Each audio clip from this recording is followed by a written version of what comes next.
कि एक समण का बच्चा जो 12वीं करने के बाद जो शिक्षा प्राप्त करने के लिए स्कूल में जाता है, बिल्कुल ज्ञापन के साथ है, लेकिन महोदय हमारी वेदना उसको समझा जाए।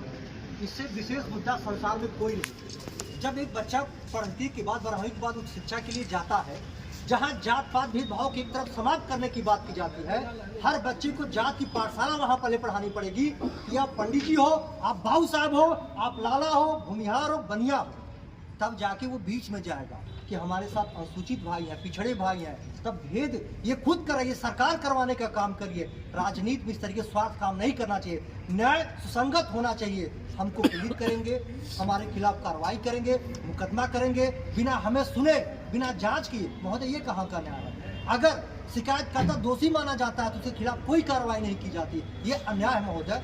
क्या है इस देश में हमारे जैसे लोगों के लिए, सब समाज के रहने के लिए यहाँ संविधान में कोई जगह नहीं है? संविधान का महोदय एक मिनट, संविधान का जो 14वां आर्टिकल है जो सबके लिए बनाया गया है, आखिर में सरकार क्यों अनदेखी करने का काम कर रही है? अगर इनको बहुमत से प्यार है, वोट और जनता की राजनीति कर रहे हैं, तो हमको फांसी लगा दे, पूरे सर्व समाज को आत्मदाह के लिए अनुमति दे दे। इस सरकार में, इस देश में जीने का क्या अधिकार मिलेगा बताइए?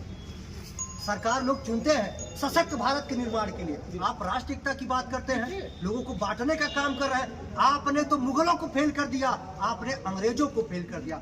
ऐसी तानाशाह की सरकार आज तक हम लोगों ने कभी नहीं देखा। यूजीसी बिल वापस लो, यूजीसी बिल वापस लो।